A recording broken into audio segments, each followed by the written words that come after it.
Hello students, I am Ghanshyam Kumar Shrivastava, physics teacher for NEET and JEE. Oscillation के 2 videos मैंने YouTube पर डाले थे। ये तीसरा वीडियो होगा। दूसरे वीडियो के लास्ट में मैंने आप लोगों को फेज के बारे में बताया था।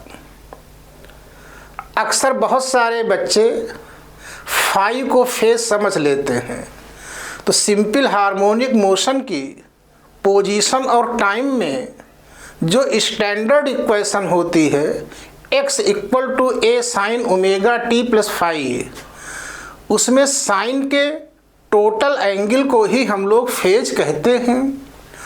उसमें जो टर्म फाई आता है वह एक कांस्टेंट है, उसे इनिशियल फेज कहा जाता है और कभी कभी उसी को क्वेश्चन में इपोक भी कह दिया जाता है। अब आपको हम आगे की चीज़ें बताते हैं। अब हम एक छोटा सा एग्जाम्पल लेते हैं। सपोज करो पोजीशन x और टाइम t में यह इक्वेशन आपको दी हुई है। तो x पोजीशन है, a इज एम्पलीट्यूड, ओमेगा आप जानते हैं, फाई आप जानते हैं। अगर आपसे पूछा जाए कि इस इक्वेशन में फेज क्या होगा, अगर आप कहते हैं फेज ओमेगा t + फाई है,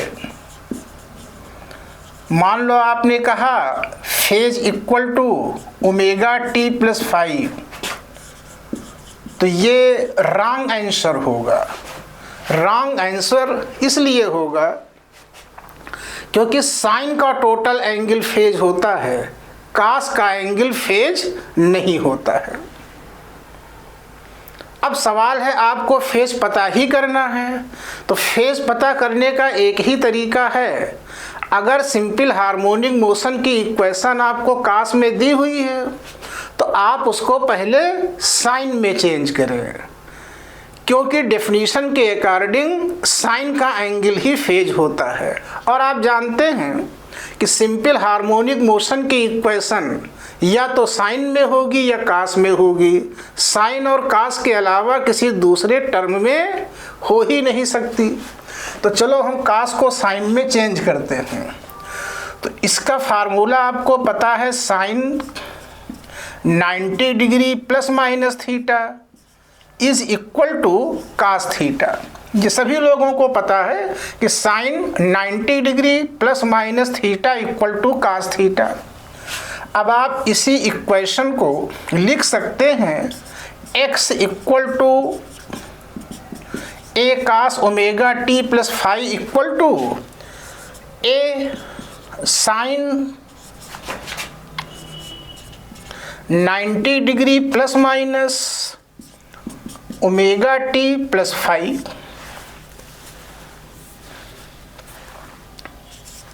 अब आप ध्यान से देखें,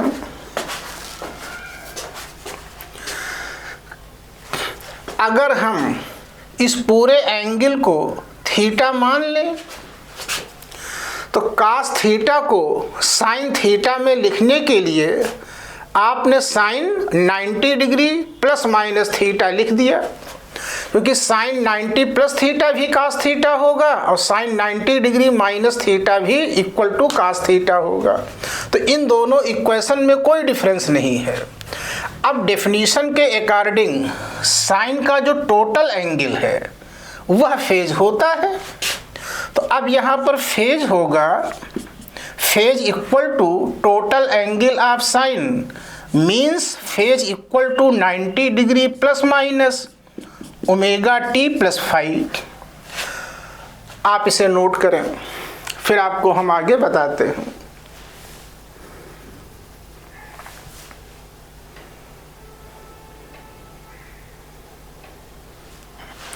अब आप देखें, अगर आप लेते हैं equation x = sine omega t + phi, तो अब इसका फेज होगा, it's phase = omega t plus phi. अब आप खुद ध्यान से देखें, अगर इक्वेशन कास में दी हुई है तब उसका फेज इतना है, जो इक्वेशन साइन में दी हुई है उसका फेज आपका ये है। तो इन दोनों के बीच फेज का डिफरेंस 90 डिग्री है। तो अब आप लोग याद रखिएगा, यह पॉइंट अक्सर आप लोगों से पूछा जाता है।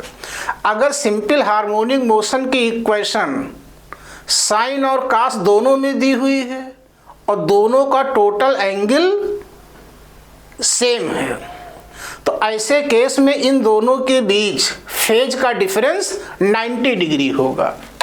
हम लिखे देते हैं,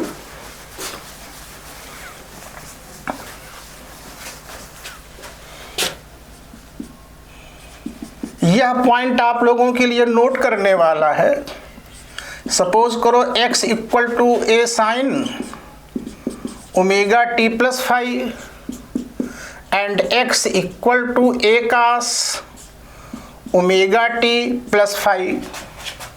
तो अब आप ध्यान से देखें, SHM की ये इक्वेशन साइन में है और यह इक्वेशन कास में है, और ध्यान से देखिएगा दोनों का एंगल इक्वल होना चाहिए। ऐसे केस में इन दोनों के बीच फेज का डिफरेंस 90 डिग्री ही होगा। यह एक ऐसा पॉइंट है जिसका बार बार क्वेश्चंस में यूज आता रहता है।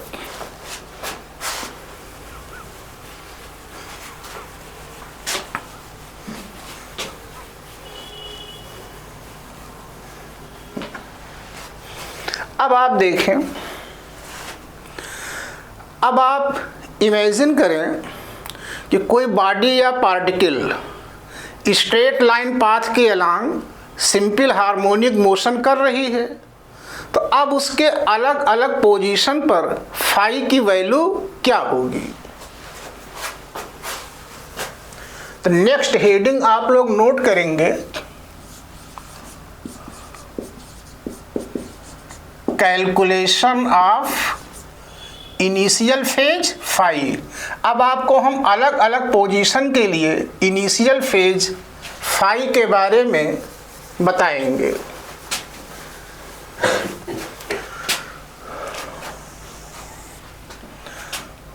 उसके लिए वही डायग्राम आप बना लें जो बार बार मैंने आप लोगों को बताया था।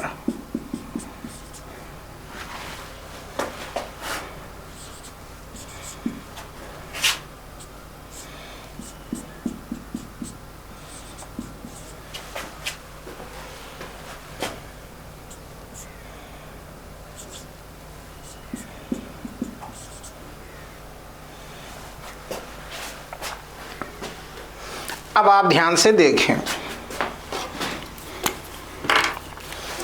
इस डायग्राम में आप लोग जानते हैं कि एक बॉडी ओरिजिन के दोनों ओर सिंपल हार्मोनिक मोशन कर रही है। अगर आपसे किसी भी पोजीशन पर फाई की वैल्यू पूछी जाए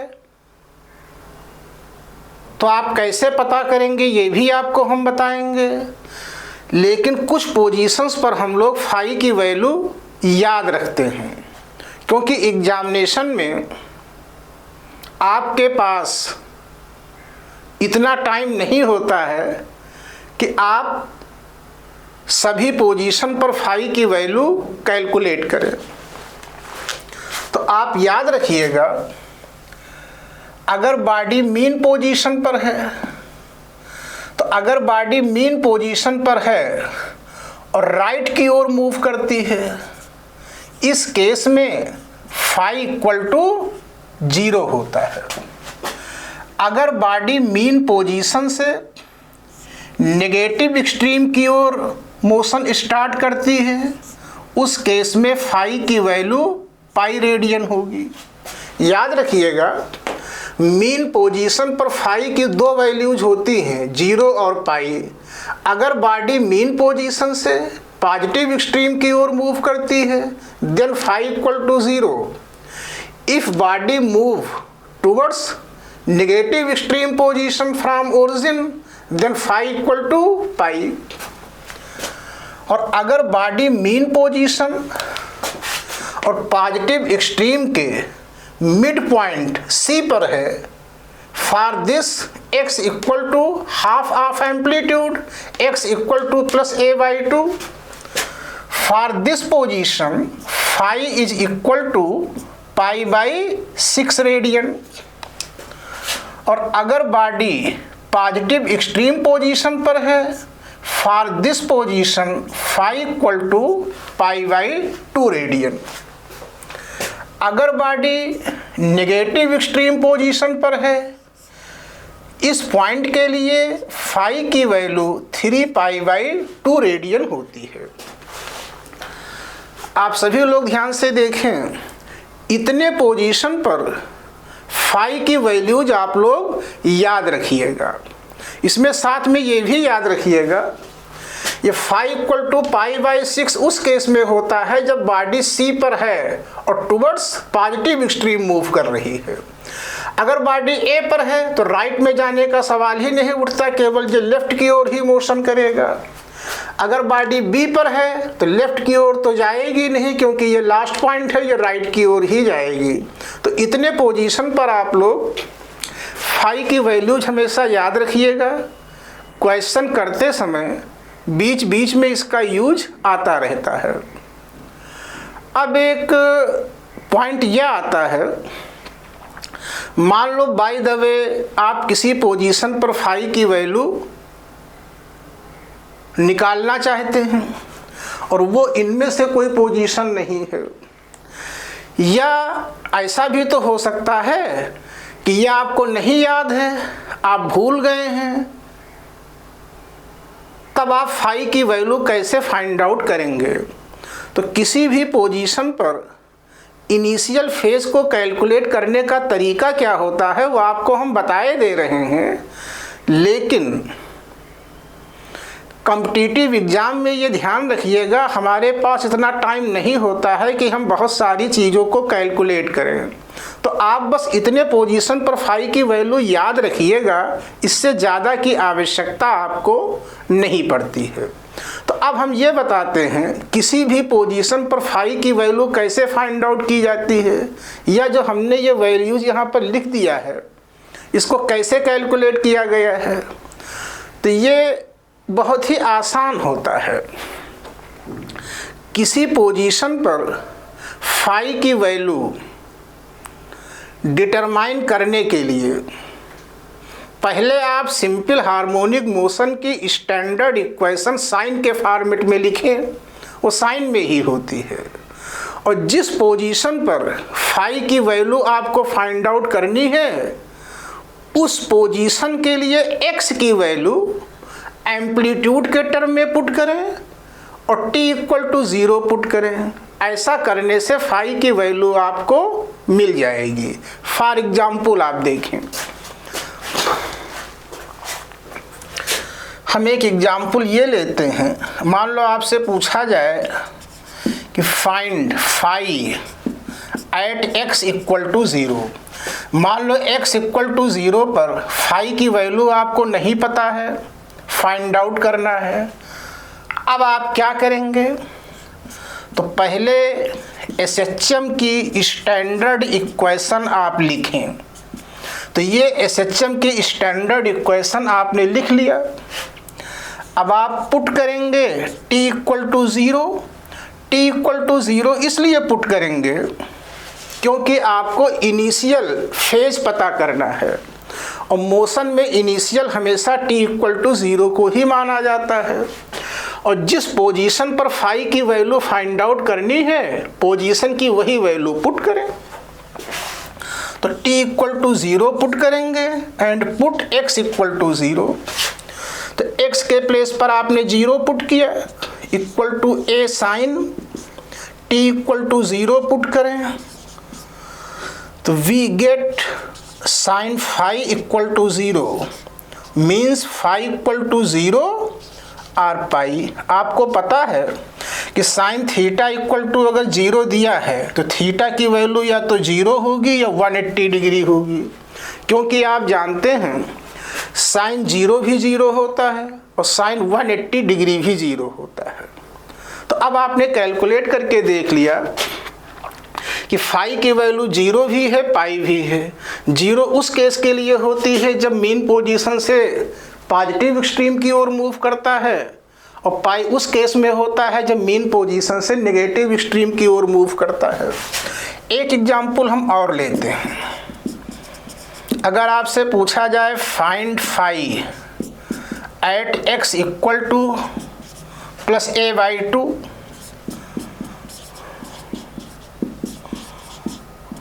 तो अब आपने स्टैंडर्ड इक्वेशन लिख लिया। अब आप पुट करें t equal to 0 and x equal to plus a/2, तो x के प्लेस पर a/2 equal to a sine t equal to 0, ये 0 हो जाएगा, plus 5, hence 1/2 equal to sine 5 implies that phi equal to 30 degree और π/6 radian. आप इतना note करें, फिर आपको हम आगे बताते हैं।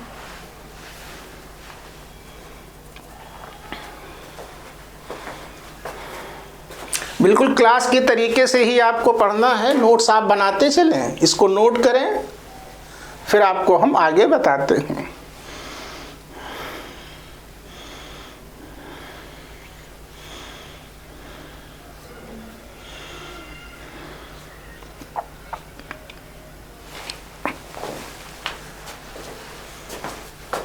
अब आप देखें,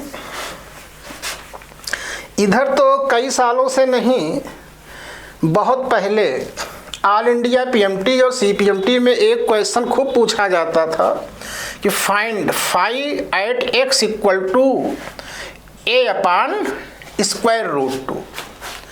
जब बॉडी मीन पोजीशन से a/√2 डिस्टेंस पर होगा, उस समय फाई की वैल्यू क्या होगी? तो मेथड तो आपका यही रहेगा। आपने स्टैंडर्ड इक्वेशन लिखा और आप पुट करेंगे t equal to 0 and x equal to a/√2, तो यहाँ a/√2 हो जाएगा, यहाँ भी 1/√2 होगा। तो इस केस में फाई की वैल्यू होगी 45 डिग्री। आपको पता है कि साइन 45 डिग्री ही 1/√2 होता है।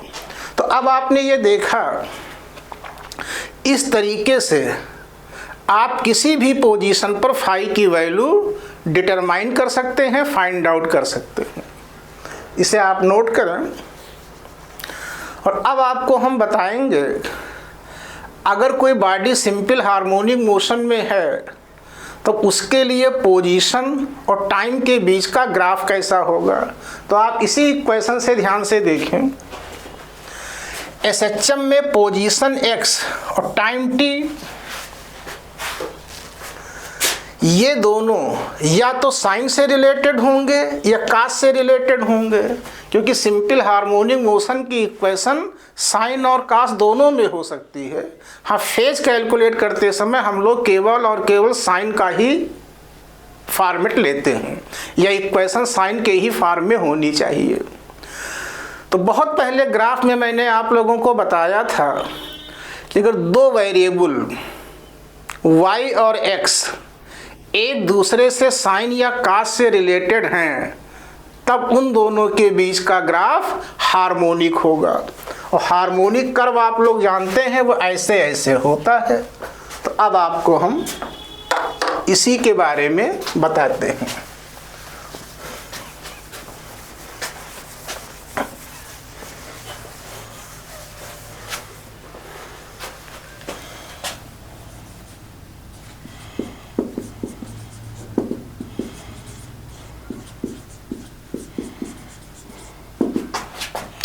अगली हेडिंग नोट करें, पोजीशन वर्सेस टाइम कर्व। इसका मतलब है पोजीशन और टाइम के बीच ग्राफ कैसा होगा।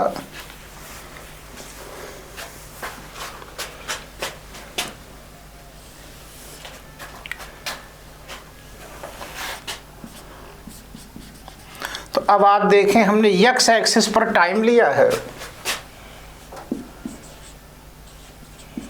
और वाई एक्सिस पर पोजीशन लेते हैं। मैंने आप लोगों को बताया था कि बहुत सारे बच्चों को ये डाउट होता है कि सिंपल हार्मोनिक मोशन में बॉडी अपना मोशन हमेशा मीन पोजीशन से ही स्टार्ट करेगी। ये गलत है। सिंपल हार्मोनिक मोशन में बॉडी अपना मोशन पॉजिटिव एक्सट्रीम पॉइंट और नेगेटिव एक्सट्रीम पॉइंट, इन दोनों के बीच कहीं से भी स्टार्ट करने के लिए फ्री है। कोई बाउंडेशन नहीं होती है। बॉडी अपना मोशन दोनों एक्सट्रीम पॉइंट के बीच कहीं से भी शुरू कर सकती है। तो जब मोशन कहीं से भी शुरू हो सकता है तो graph x equal to plus a और x equal to minus a के बीच कहीं से भी स्टार्ट हो सकता है। ये पोजीशन एक्सिस है।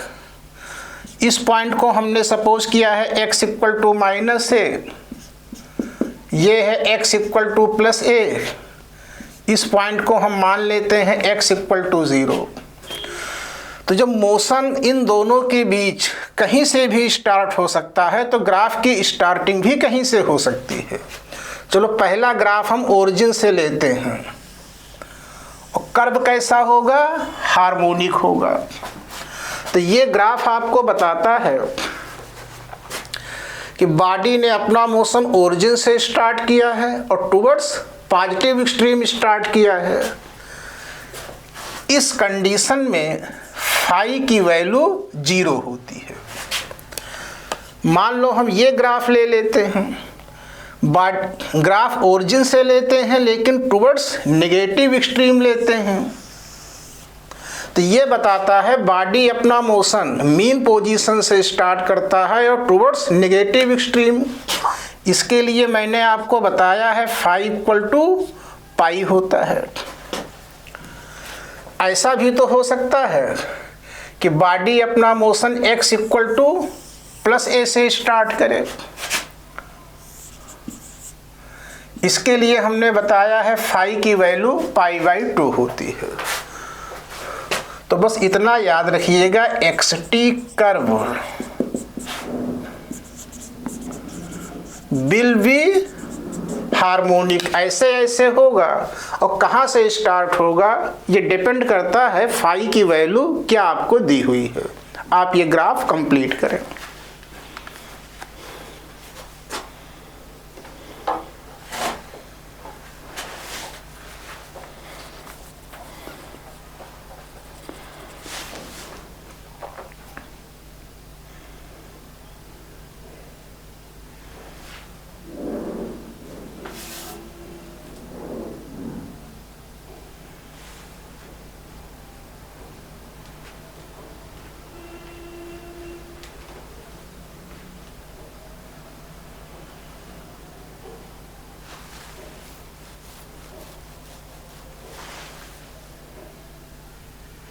अब आप देखें, यहाँ पर ऐसे क्वेश्चन आपको मिलेंगे जिनको सॉल्व करने के लिए आपको स्टैंडर्ड इक्वेशन से कंपेयर करना पड़ेगा। ये कल्चर आप लोगों ने क्लास 11th में ऑसिलेशन के चैप्टर में भी किया होगा, वेव के चैप्टर में भी किया होगा। कभी कभी इक्वेशन क्वेश्चन में दे दी जाती है और कुछ पॉइंट आप लोगों से पूछे जाते हैं। तो समझाने के लिए हम एक छोटा सा एग्जाम्पल लेते हैं। आप देखें,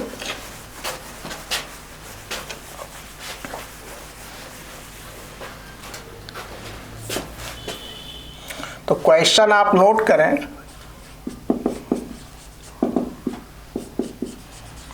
position time equation of a particle executing SHM is given by x equal to 10 sine 4 pi t plus 30 degree, where x in centimeter, t in second. Find amplitude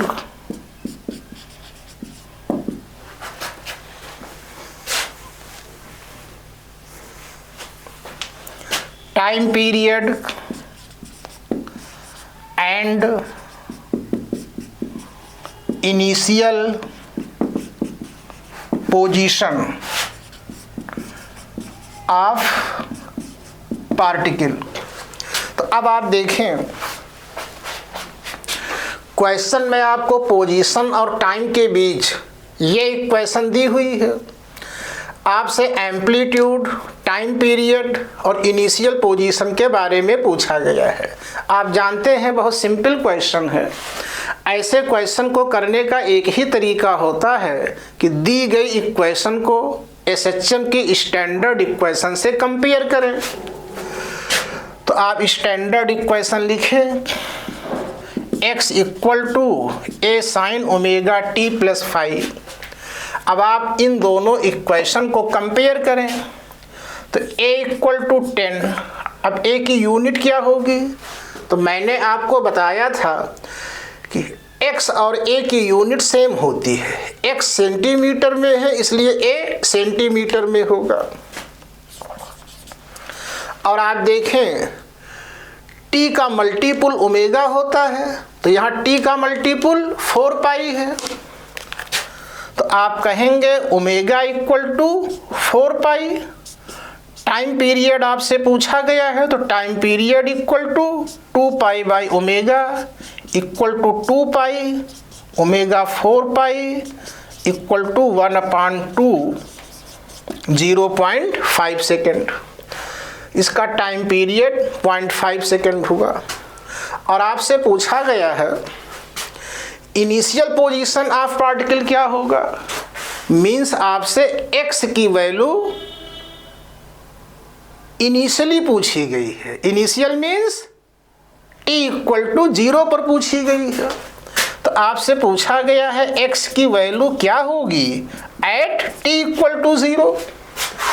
तो अब आपसे x की वैल्यू t इक्वल टू 0 पर पूछी गई है, तो आप इसी इक्वेशन में t इक्वल टू 0 पुट करें। तो ये होगा x equal to 10 sine 4 pi into 0 0 plus 30 degree. Hence x equal to 10 sine 30 degree sine 30 1/2 equal to 5 और x की यूनिट सेंटीमीटर है। आप इसे नोट करें, फिर आपको हम आगे बताते हैं।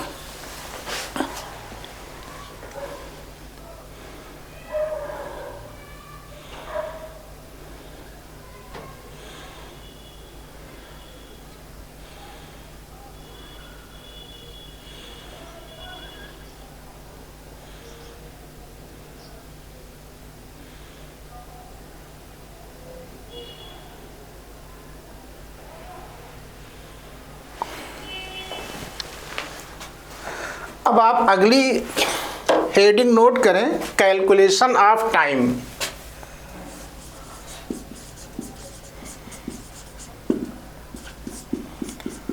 आप अगली हेडिंग नोट करें, कैलकुलेशन ऑफ टाइम।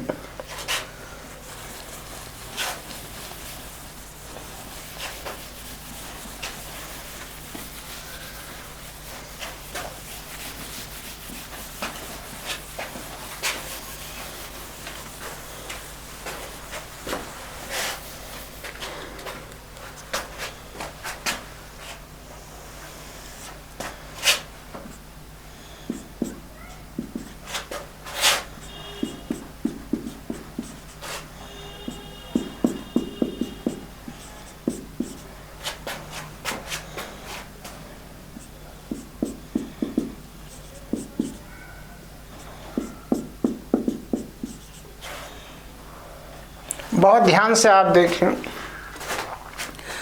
जब ऑसिलेशन में टाइम की बात आती है तो ज़्यादातर बच्चों के दिमाग में टाइम पीरियड ही घूमता रहता है। तो टाइम पीरियड का कॉन्सेप्ट क्या है वो आपको पता है। एक ऑसिलेशन कंप्लीट करने में जितना टाइम लगता है उसी को हम लोग टाइम पीरियड कहते हैं। हमेशा याद रखिएगा, time taken in one oscillation is called time period. और एक ऑसिलेशन में 4 एम्पलीट्यूड्स होते हैं। एम्पलीट्यूड किसको माना जाता है? जो मैक्सिमम डिस्प्लेसमेंट है उतनी लेंथ को ही हम लोग एम्पलीट्यूड मानते हैं।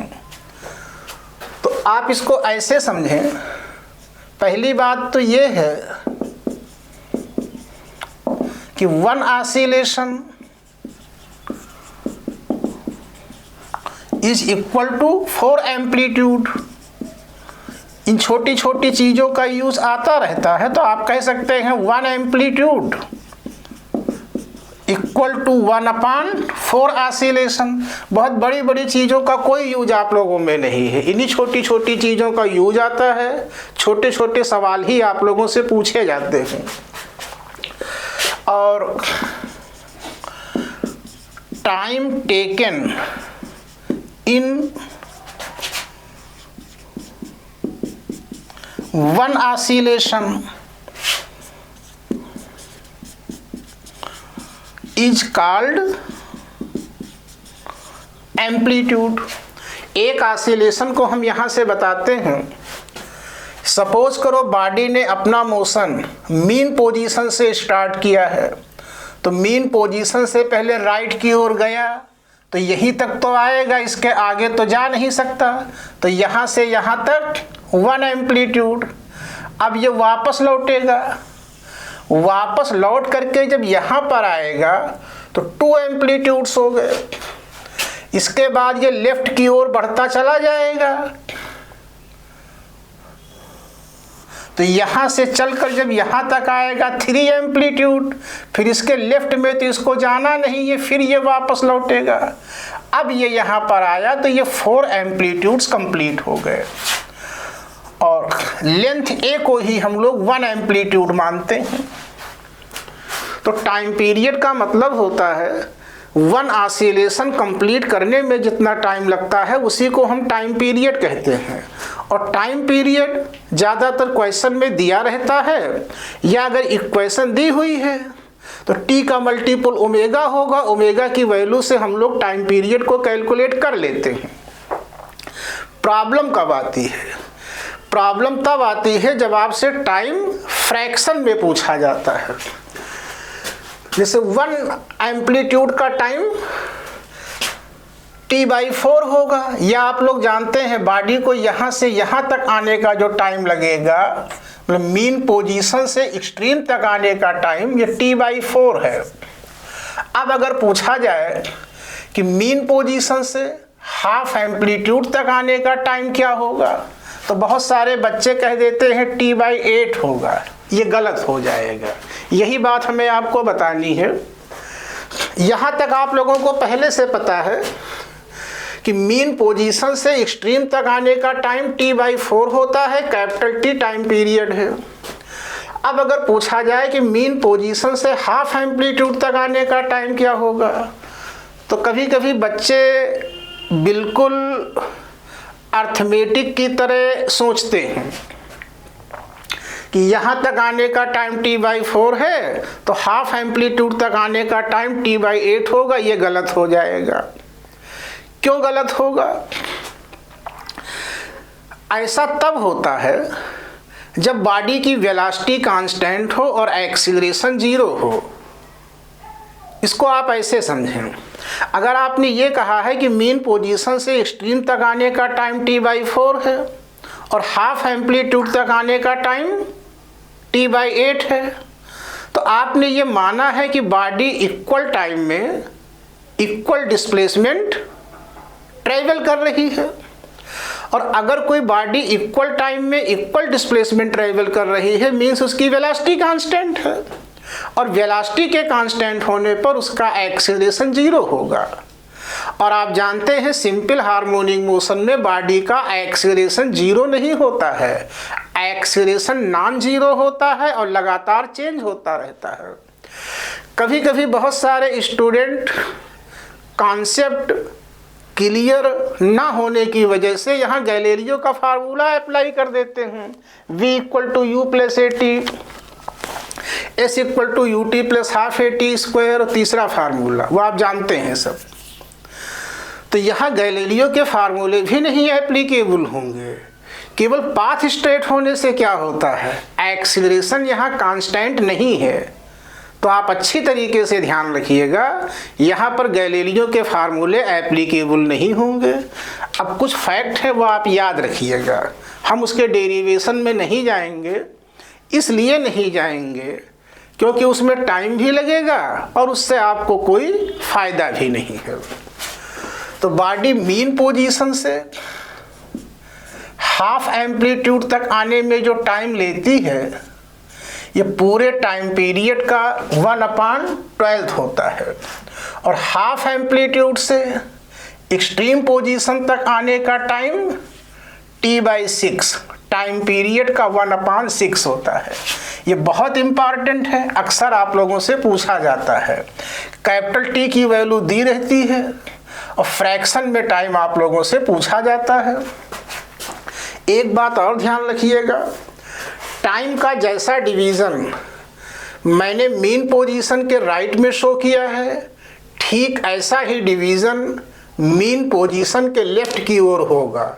जैसे यहाँ से यहाँ तक का टाइम T/12 होगा और यहाँ से यहाँ तक का टाइम T/6 होगा। आप इसे नोट करें, फिर आपको हम आगे बताते हैं।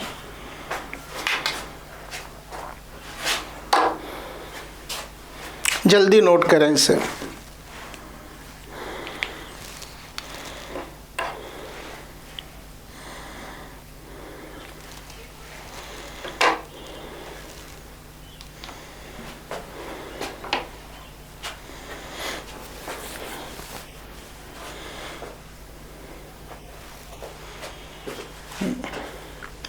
अब आप देखें, आप ऑसिलेशन की यूनिट पढ़ रहे हैं, तो पढ़ तो आप सिंपल हार्मोनिक मोशन ही रहे हैं ना। तो सिंपल हार्मोनिक मोशन ये भी एक टाइप का मोशन ही है। और जब आप किसी मोशन के बारे में पढ़ते हैं तो आपको पढ़नी वही चीज़ें होती हैं, position, velocity, acceleration, force, kinetic energy, potential energy और टोटल मैकेनिकल एनर्जी। इसमें से अभी तक मैंने आपको पोजीशन के बारे में ही बताया है। अब आपको हम एक एक करके वेलोसिटी के बारे में, एक्सीलरेशन के बारे में, फोर्स, काइनेटिक एनर्जी और पोटेंशियल एनर्जी के बारे में बताएंगे।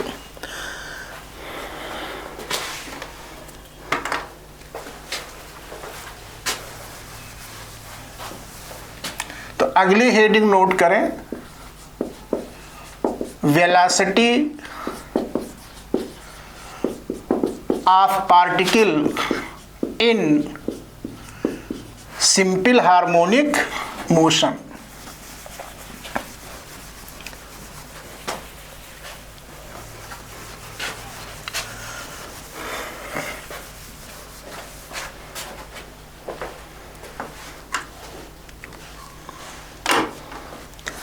अब आप देखें, तो अब आपको हम ये बताएंगे कि सिंपल हार्मोनिक मोशन में किसी बॉडी की वेलोसिटी क्या होती है। तो एक चीज़ का आप लोग ध्यान रखिएगा, यहाँ पर वेलोसिटी के दो फार्मूले आपको पढ़ने हैं, एक पोजीशन x के साथ, दूसरा टाइम t के साथ। तो पहले हम वेलोसिटी का फार्मूला आपको पोजीशन के साथ बताते हैं।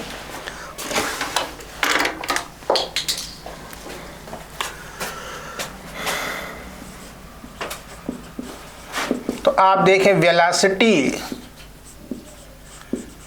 इन terms of पोजीशन। तो पोजीशन के टर्म में वेलोसिटी का फार्मूला होता है v equal to omega square root a square minus x square. यहाँ पर आप ध्यान रखिएगा a and omega are constants.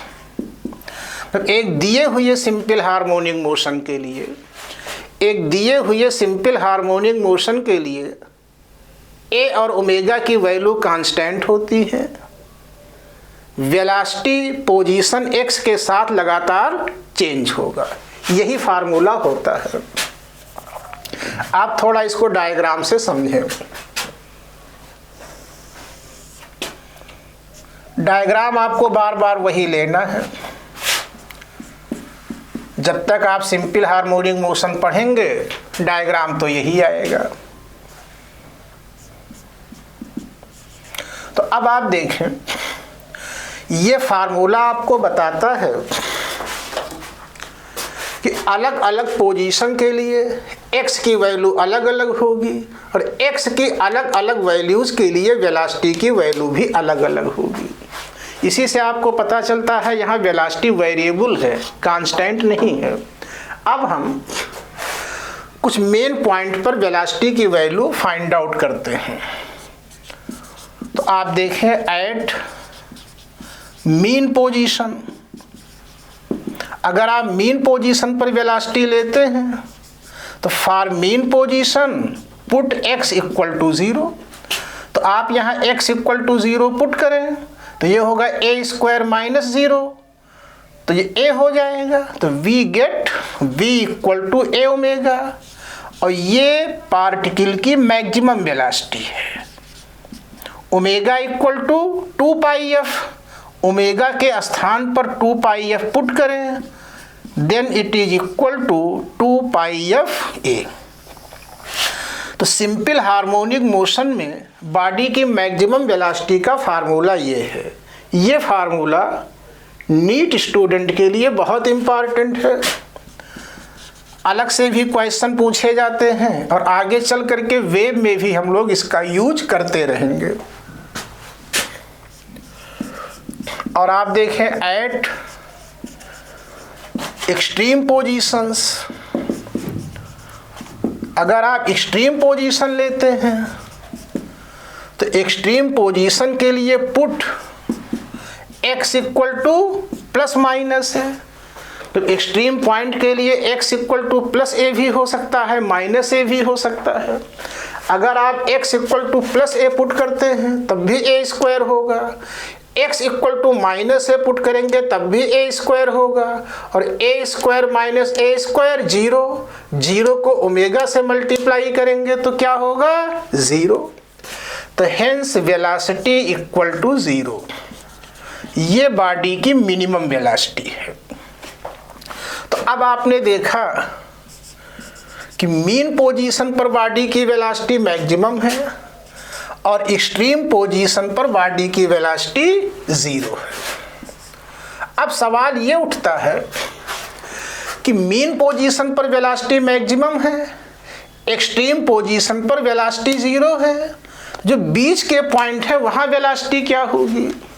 जो अदर पॉइंट्स हैं वहाँ पर वेलोसिटी का मैग्नीट्यूड 0 से ज़्यादा होगा और मैक्सिमम से कम होगा। एक थ्योरी आप और याद रखिएगा कि मीन पोजीशन पर वेलोसिटी 0 है और एक्सट्रीम पर 0 है। यह आपको इंडिकेट करता है कि बॉडी मीन पोजीशन से जैसे जैसे दूर होती जाती है इसकी वेलोसिटी लगातार कम होती जा रही है। तो अक्सर आप लोगों से रीजनिंग टाइप के क्वेश्चन यहाँ पर कई बार पूछे गए हैं।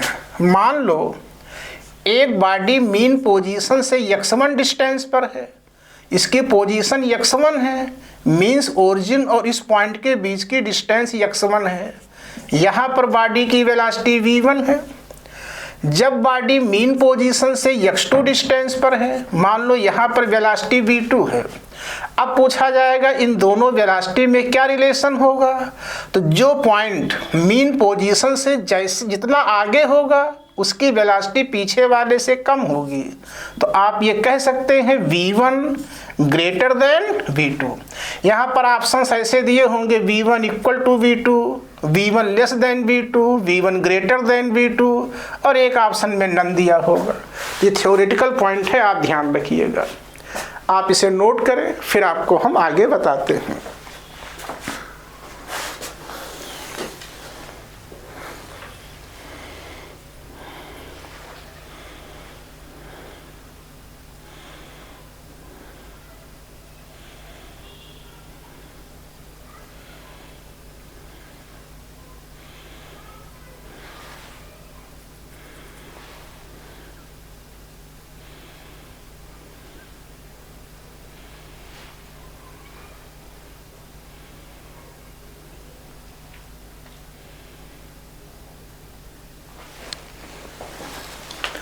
अब आप देखें, यहीं पर एक क्वेश्चन आपको हम बताते हैं। वह क्वेश्चन नीट में, जेई में एक दो बार नहीं, कई बार आप लोगों से पूछा गया है। मॉड्यूल में वो क्वेश्चन आपको मिलेगा और प्रीवियस ईयर्स के क्वेश्चन जब आपको करेंगे तो वह आपको कई बार आपसे टकराएगा। वह आपको हम यहीं पर बताए देते हैं। क्वेश्चन ये है कि जब बॉडी मीन पोजीशन से x1 डिस्टेंस पर है उस समय उसकी वेलोसिटी v1 है। जब बॉडी मीन पोजीशन से x2 डिस्टेंस पर है उस समय उसकी वेलोसिटी v2 है। बताओ बॉडी का टाइम पीरियड क्या होगा। यहाँ टाइम पीरियड का आंसर x1, x2, v1 और v2 में देना है। ए और ओमेगा के टर्म्स में आपको नहीं देना है। और आप जानते हैं कि एक दिए हुए सिंपल हार्मोनिक मोशन के लिए ए और ओमेगा की वैल्यू कांस्टेंट रहती है। क्वेश्चन की मीनिंग यही है, मान लो ये बॉडी स्ट्रेट लाइन के अलांग सिंपल हार्मोनिक मोशन कर रही है, तो जब बॉडी मीन पोजीशन से x1 डिस्टेंस पर है तब वेलोसिटी v1 है, जब x2 पर है तो वेलोसिटी v2 है। तो ये बताओ उसका टाइम पीरियड क्या होगा। तो हम आपको बताते हैं। ये क्वेश्चन बहुत इंपॉर्टेंट है, आप देखें। पूरा क्वेश्चन हम इसलिए नहीं लिखते हैं क्योंकि मॉड्यूल में ये आपको कई बार मिलेगा।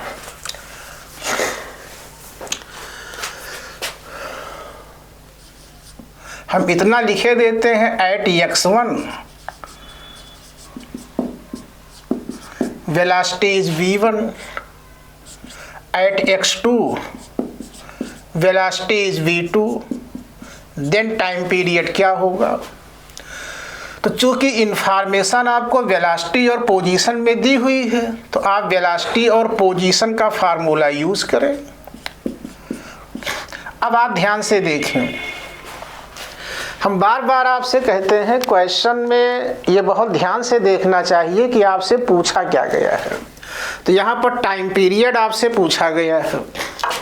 अब इस फार्मूले में टाइम पीरियड कहाँ छिपा होता है, टाइम पीरियड ओमेगा में छिपा होता है। Omega equal to 2 pi time period होता है, ये ध्यान रखिएगा। टाइम ना तो वेलोसिटी में है, न ए में है, न एक्स में है। तो ओमेगा को हमें इलिमिनेट नहीं करना है, ओमेगा को हमें रखना है। ऑप्शन यहाँ पर x1, x2, v1 और v2 में दिए हुए हैं। ऑप्शन में a और ओमेगा नहीं दिया है। तो इतना क्लियर हो गया कि ओमेगा को रखना है, a को हमें हटाना है क्योंकि ऑप्शन में a नहीं है। अब हम दोनों साइड का इसको आप ऐसे भी लिख सकते हैं,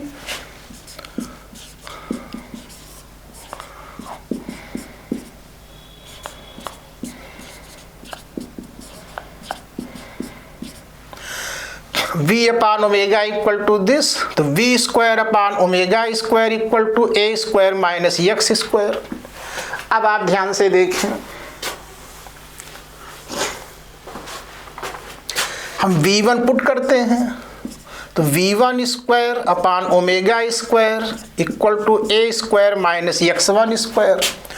और जब आप x के स्थान पर x2 लिखेंगे तो यहाँ वेलोसिटी v2 हो जाएगी। तो then v2 square upon omega square equal to a square minus x2 square. मान लो ये फर्स्ट इक्वेशन है और ये सेकंड इक्वेशन है। अब हम फर्स्ट इक्वेशन से सेकंड इक्वेशन को सब्ट्रैक्ट करते हैं, तो यहाँ 1 अपान ओमेगा स्क्वायर कॉमन हो गया, ये हुआ v1 square minus v2 square equal to, और इन दोनों को सब्ट्रैक्ट करने से ए स्क्वायर से कैंसिल होगा। और जब आप इस इक्वेशन से इस इक्वेशन को माइनस करोगे तो दिस इक्वेशन माइनस दिस, तो ये माइनस माइनस प्लस हो जाएगा, ये होगा x2 square minus x1 square. तो we get v1 square minus v2 square upon x2 square minus x1 square equal to omega square. implies that omega equal to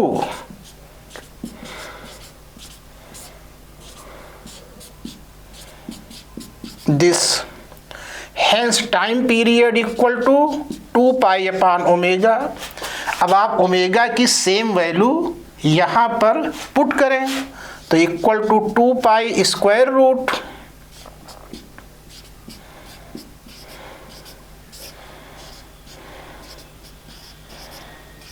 आप note करें इसे आप note करें, फिर आपको हम बताते हैं।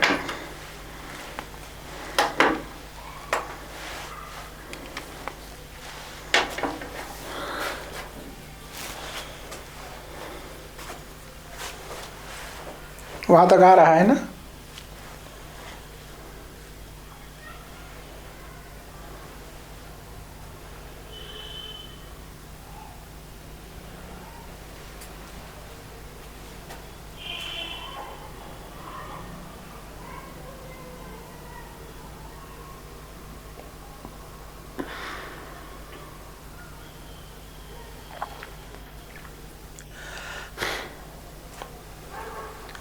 तो ये क्वेश्चन कई बार आप लोगों से पूछा गया है। कई बार तो आंसर आपको ऐसे ही देना होता है, कभी कभी x1 x2 v1 v2 की वैल्यू दे दी जाती है, तो उससे क्वेश्चन थोड़ा आसान हो जाता है। अब आप देखें, यहाँ पर कई बार आप लोगों से पूछा गया है कि वेलोसिटी v और पोजीशन x के बीच का ग्राफ कैसा होगा। तो v और x के बीच का कर्व हार्मोनिक नहीं होगा, ये कर्व इलिप्टिकल होगा। हम डेरिवेशन बताएं इसकी आपको कोई ज़रूरत नहीं है, आप इतना याद रखिएगा कि vx curve will be elliptical.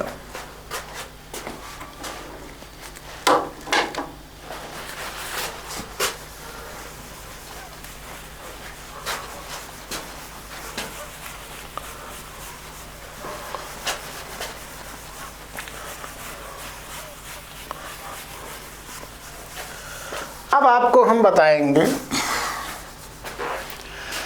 अब आपको मैं बताऊंगा कि वेलोसिटी का फार्मूला टाइम के साथ क्या होता है।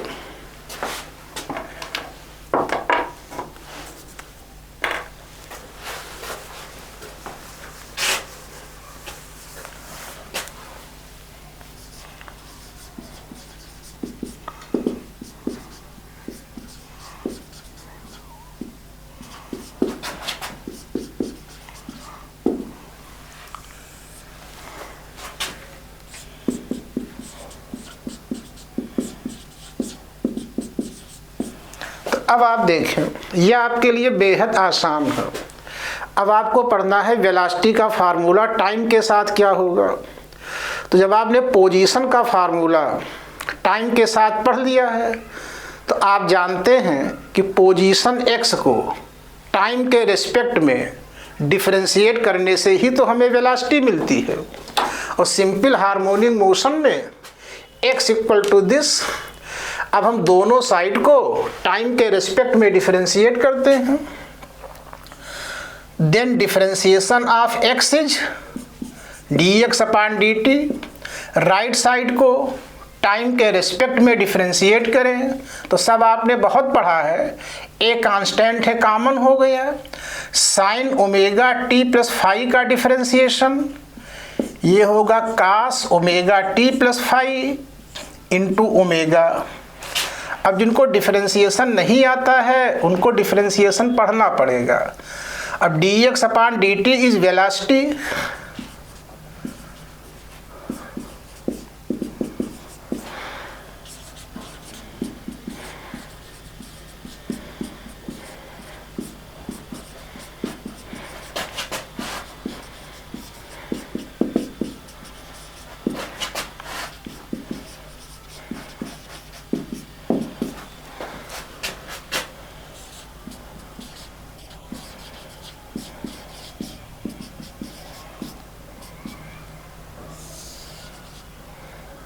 इतना नोट करें फिर आपको हम बताते हैं।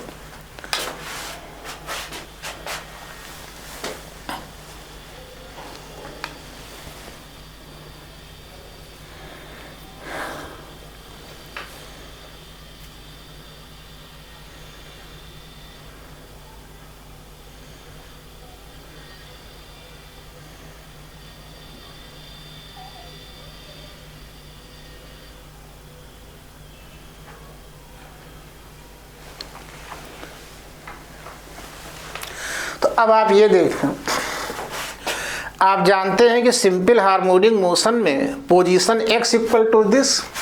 अब आपने पोजीशन x को टाइम के रेस्पेक्ट में डिफरेंशिएट किया तो ये हो गया dx upon dt equal to a constant है कॉमन और sine omega t plus phi का डिफरेंशिएशन ये है और dx अपॉन dt को आप वेलोसिटी कहते हैं। तो then velocity equal to a omega into cos omega t plus phi. और अभी मैंने आपको बताया है कि ए ओमेगा बॉडी की मैक्सिमम वेलोसिटी है तो a omega equal to v max maximum velocity. यहाँ पर मैक्सिमम वेलोसिटी को हम लोग कभी कभी वी नॉट से भी डिनोट करते हैं और इसे एम्पलीट्यूड ऑफ वेलोसिटी भी कहा जाता है। अब आप ए ओमेगा के स्थान पर वी नॉट पुट करें तो ये हुआ v equal to v naught cos omega t plus phi. अब आप इस इक्वेशन को ध्यान से देखें, ये वेलोसिटी और टाइम की इक्वेशन है या आप कह लो सिंपल हार्मोनिक मोशन में वेलोसिटी का फार्मूला टाइम के टर्म्स में है। अब एक चीज़ पर आप ध्यान दीजिएगा, यहाँ पर वेलोसिटी टाइम के साथ कास से रिलेटेड है। इससे हमें पता चलता है कि वेलोसिटी टाइम के साथ हार्मोनिकली चेंज होगी। कुछ गाइडों में लिखा रहता है या कभी कभी मैंने देखा है बच्चे कंफ्यूज होते हैं, वे इस इक्वेशन को देख करके कहने लगते हैं कि वेलोसिटी भी सिंपल हार्मोनिक मोशन करेगी। अब आप खुद सोचें, कोई क्वांटिटी कैसे मोशन कर सकती है? मोशन तो कोई न कोई बॉडी या पार्टिकल ही करेगा। तो वेलोसिटी सिंपल हार्मोनिक मोशन नहीं करती है, बल्कि वेलोसिटी की वैल्यू टाइम के साथ पीरियाडिकली या हार्मोनिकली चेंज होती है। ये हार्मोनिक चेंज होने का मतलब क्या होता है वो आप जान लें। जब कोई क्वांटिटी अपनी ही वैल्यू को इक्वल टाइम इंटरवल के बाद बार बार रिपीट करे तब हम कहते हैं ये बॉडी टाइम के साथ हार्मोनिकली चेंज हो रही है। और ऑसिलेशन में सिंपल हार्मोनिक मोशन में ऐसा होता है। थोड़ा आप डायग्राम से भी समझें, आप स्टडी तो इसी मोशन की कर रहे हैं, आप समझिएगा सब अभी आपको क्लियर हो जाएगा।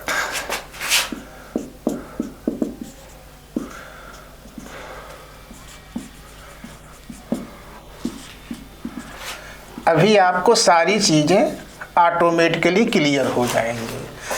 अब आप देखें, ये सिंपल हार्मोनिक मोशन है। मीन पोजीशन पर बॉडी की वेलोसिटी मैक्सिमम है और एक्सट्रीम पर बॉडी की वेलोसिटी 0 है। तो बॉडी की वेलोसिटी मैक्सिमम से 0 होने में कितना टाइम लगता है? t/4। तो t/4 टाइम इंटरवल में बॉडी की वेलोसिटी मैक्सिमम से 0 हुई। इसके बाद जब बॉडी वापस लौटेगी तो फिर यहाँ पर मैक्सिमम होगी। फिर जब यहाँ पर आएगा तो फिर 0, फिर यहाँ आएगा तो फिर मैक्सिमम। तो आपने देखा T/4 टाइम पीरियड के बाद बॉडी अपनी ही वेलोसिटी को बार बार रिपीट करता है। मैक्सिमम से 0, 0 से मैक्सिमम होने के बीच कितना टाइम इंटरवल है? T/4। तो जब कोई क्वांटिटी अपनी वैल्यू को इक्वल टाइम इंटरवल के बाद बार बार रिपीट करता है, उसी को हम कहते हैं कि यह क्वांटिटी टाइम के साथ हार्मोनिकली चेंज हो रही है। तो सिंपल हार्मोनिक मोशन में वेलोसिटी टाइम के साथ हार्मोनिकली चेंज होती है, एक पॉइंट। दूसरी बात आप देखें, आपने पोजीशन साइन में लिया है, आपने पोजीशन एक्स साइन में लिया है, तो पोजीशन को डिफरेंशिएट करने से वेलोसिटी कास में मिल गई। साइन और कास के बीच 90 डिग्री का फेज डिफरेंस होता है, ये मैंने आपको बताया है। आप चाहते तो पोजीशन को कास में भी ले सकते थे। अगर आप यहाँ कास लेते तो यहाँ पर आपको साइन मिल जाता। इससे आपको ये पता चलता है कि सिंपल हार्मोनिक मोशन में पोजीशन और वेलोसिटी के बीच हमेशा 90 डिग्री का ही फेज डिफरेंस होता है। ये पॉइंट अक्सर आप लोगों से पूछ लिया जाता है। और जो एंगुलर फ्रीक्वेंसी x की होती है वही एंगुलर फ्रीक्वेंसी वेलोसिटी की होती है। आप इक्वेशन को देखें, यहाँ पर भी t का मल्टीपल ओमेगा है और यहाँ पर भी t का मल्टीपल ओमेगा ही है। तो अब आप ये दो पॉइंट याद रखिएगा, हम लिखे देते हैं।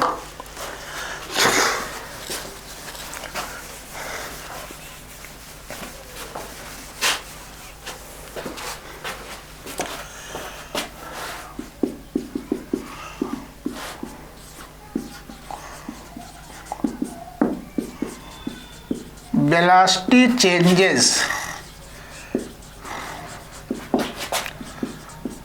harmonically with time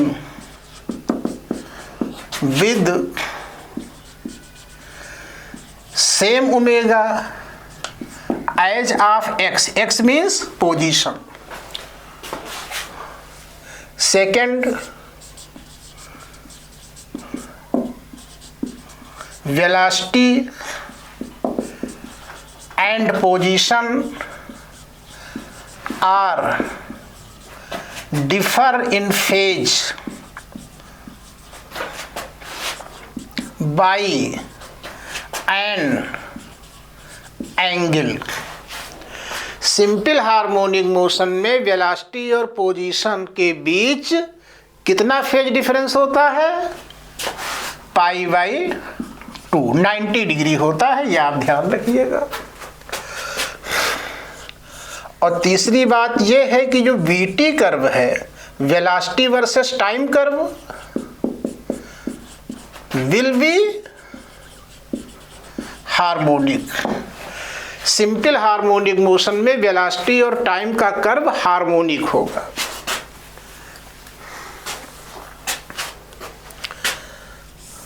मान लो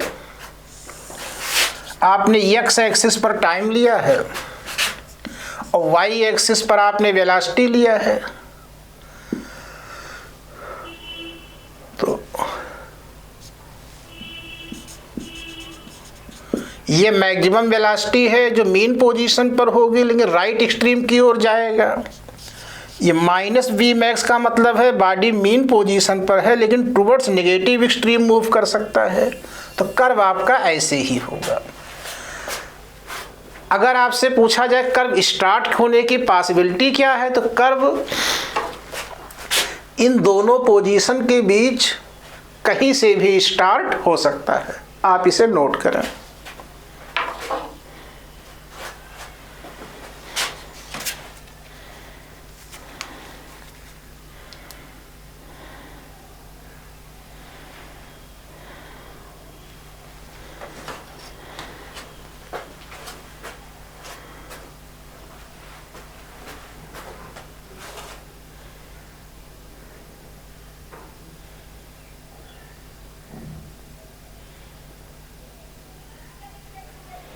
अब एक क्वेश्चन हम लेते हैं।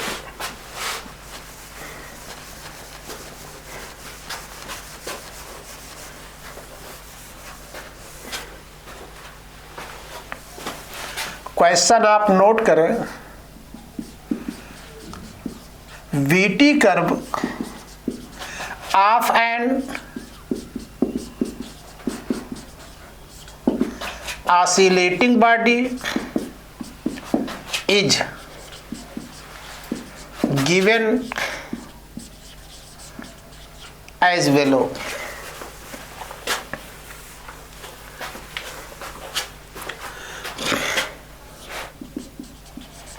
Find its frequency.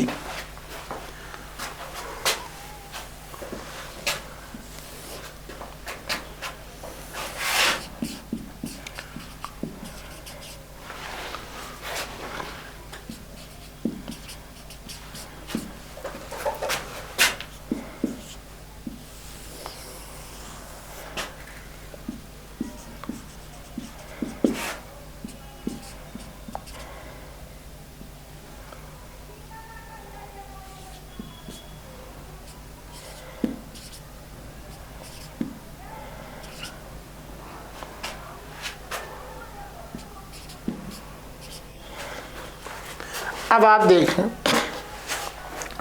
इस क्वेश्चन में आपको दिया है कि एक ऑसिलेटिंग बॉडी के लिए वेलोसिटी और टाइम का ग्राफ आपको दिया हुआ है जो आपके सामने है। आपसे पूछा गया है फ्रीक्वेंसी क्या होगी।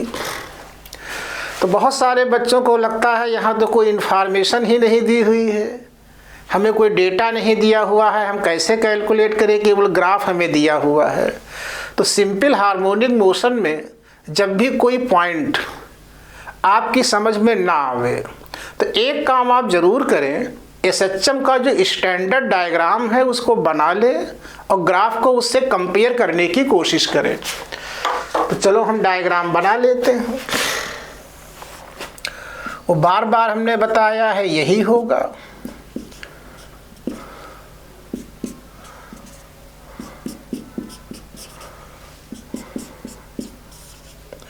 अब आप देखें, ये ग्राफ आपको बता रहा है, ये ग्राफ इस पोजीशन से स्टार्ट हुआ है, यहाँ पर बॉडी की वेलोसिटी मैक्सिमम है और जैसे जैसे आगे बढ़ेंगे वेलोसिटी डिक्रीज होती जा रही है। इस पोजीशन पर वेलोसिटी की वैल्यू 0 है।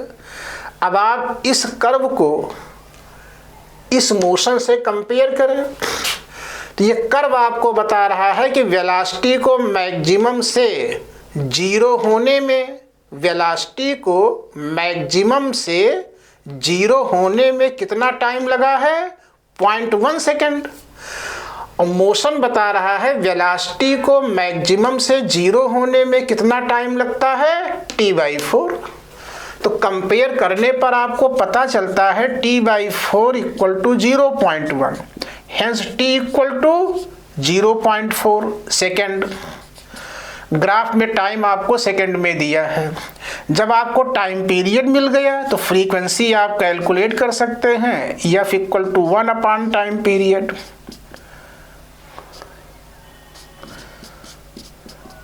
तो ये हुआ 2.5 हर्ट्ज।